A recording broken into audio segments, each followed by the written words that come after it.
নির্বাচন যেন সুষ্ঠু ও শান্তিপূর্ণ উপায়ে অনুষ্ঠিত হয় সেজন্য পুলিশ সদস্যদের ভূমিকা খুবই গুরুত্বপূর্ণ। নির্বাচনে সকল প্রতিদ্বন্দ্বী প্রার্থীর প্রতি সমান আচরণ। কোনো ব্যক্তি যদি অন্যায় বা অনিয়মের মাধ্যমে নির্বাচিত হয়, সে ব্যক্তির দ্বারা ন্যায় প্রতিষ্ঠা সম্ভব নয়। আমাদের সবচেয়ে বড় চ্যালেঞ্জ হলো বিগত 16 বছরে পুলিশ জনগণের মধ্যে যে দূরত্ব সৃষ্টি হয়েছে সেই দূরত্ব কমিয়ে আনা, পুলিশ বাহিনীর প্রতি মানুষের আস্থা ফিরিয়ে আনা।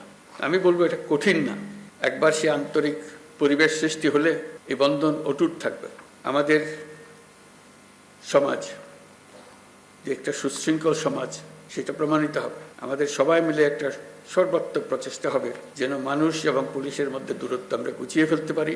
মানুষ পুলিশকে দেখলেই তাকে বন্ধু হিসেবে বরণ করে নিতে এগিয়ে আসে, তার প্রতি কোনো বিরূপ মনোভাব যেন মানুষের মনে না থাকে। মাঠ পর্যায় থেকে শুরু করে সকল স্তরে আইন শৃঙ্খলা বাহিনীকে জনগণের বিশ্বাস অর্জনের জন্য কাজ করতে হবে। এই কাজটা আপনাদেরকেই করতে হবে। আর সরকারের দিক থেকে যা যা প্রয়োজন তা বাস্তবায়ন করা আমাদের দায়িত্ব।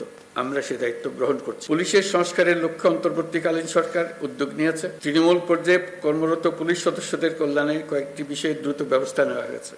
আপনারা জানেন, ইতিমধ্যে জাতির উদ্দেশ্যে দিয়ে একাধিক ভাষণে আমি বলেছি, চলতি বছরের ডিসেম্বর থেকে আগামী বছরের জুনের মধ্যে দেশে ত্রয়োদশ সংসদ নির্বাচন অনুষ্ঠিত হবে। সেই নির্বাচন যেন সুষ্ঠু ও শান্তিপূর্ণ উপায়ে অনুষ্ঠিত হয় সেজন্য পুলিশ সদস্যদের ভূমিকা খুবই গুরুত্বপূর্ণ। নির্বাচনে সকল প্রতিদ্বন্দ্বী প্রার্থীর প্রতি সমান আচরণ ও ভোটাররা যাতে নির্ভয়ে নির্বিঘ্নে নিজেদের ভোটাধিকার প্রয়োগ করতে পারে সেই পরিবেশ নিশ্চিত করা আপনাদের এবং আমাদের সর্বোচ্চ দায়িত্ব। মনে রাখবেন, কোনো ব্যক্তি যদি অন্যায় বা অনিয়মের মাধ্যমে নির্বাচিত হয়, সে ব্যক্তির দ্বারা ন্যায় প্রতিষ্ঠা সম্ভব নয়। সুতরাং নিশ্চিত করুন যাতে কারো দ্বারা ব্যবহৃত না হন। সত্য ন্যায় প্রতিষ্ঠার ব্রত হিসেবে নির্বাচনে নিজেদেরকে নিয়োজিত করবেন। পুলিশ বাহিনীর সদস্য হিসেবে তারও চাইতে বড় বিষয় এদেশের একজন নাগরিক হিসেবে।